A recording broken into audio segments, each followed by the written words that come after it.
Friends, welcome back to Roots and Roars. I'm Veronica.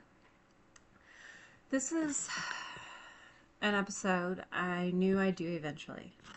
I just didn't expect how raw it would still feel when I finally said the words out loud.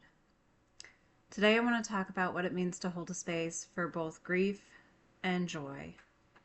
Not one or the other. Not waiting for the storm to pass so the sun can shine, but both, side by side, tangled, messy, real.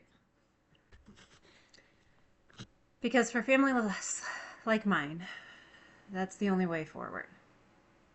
So let me start with the joy. I'm a grandma to two beautiful, funny, wild-hearted little ones. My granddaughter is almost 2, full of life and giggles and curiosity. My grandson is almost 6, sharp as a tack and full of questions and ideas. And one of their favorite people in this world is their Uncle Gavin. There's something absolutely magical about the bond between Gavin and my granddaughter. Even if Gavin yells, "No baby," every time she's here. Multiple times. Because he wants the spotlight, all to himself. Even if he demands the attention, the control, the focus, he still shows love in his own way. A shared snack, a light pat, sometimes a slight shove. But the way he looks at her when he thinks no one is watching, that's love.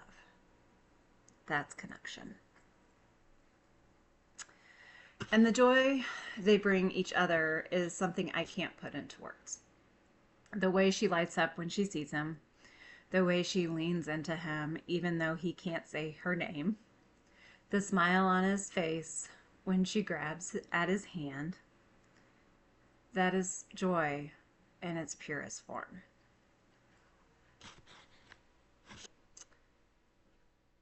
And right behind the joy is grief. Because we know Gavin won't be here for most of their lives. We know that one day my granddaughter and grandson, and especially my granddaughter, who clings to him now with baby toes and sticky fingers, will ask, "Where is he?" And we'll have to explain a kind of loss that doesn't make sense to a child, that doesn't even make sense to us. We know that our grandson will remember more than his sister, but even his memories will fade with time. We're making as many as we can now. Photos, videos, inside jokes, tiny moments that become treasures.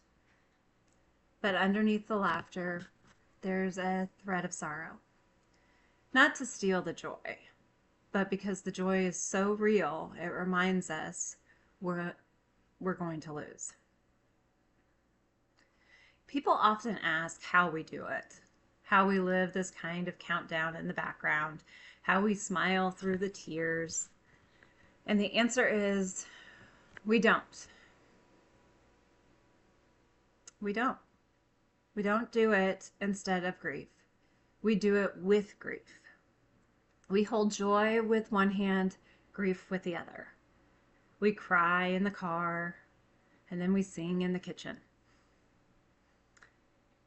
We grieve what's coming, and we treasure what's here. It took me a long time to figure that part out after losing Wyatt.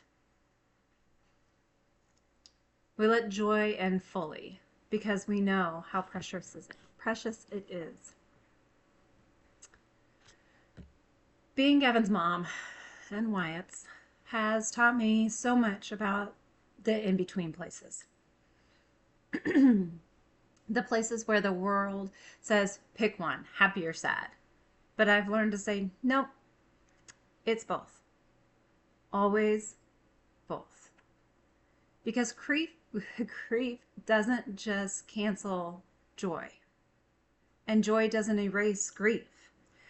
They exist together, like tree roots, tangled and unseen, holding us steady through every season. Some days the roar is full of laughter. Other days it's rage. Some days it's a whisper of gratitude. But I try to let it out because grief deserves a voice and joy deserves celebration, even if it's wrapped in pain. Thanks for sitting with me in this sacred space on Roots and Roars. In our next episode, I'll be sharing what it looks like to advocate in real time, not when it's convenient, but when it's necessary, from IEP meetings to medical calls, from breakdowns to breakthroughs. Until then, hold your joy, honor your grief, and know that care, joy, grief can live in you at the same time without apology. So go ahead and hit that follow, like, and share button.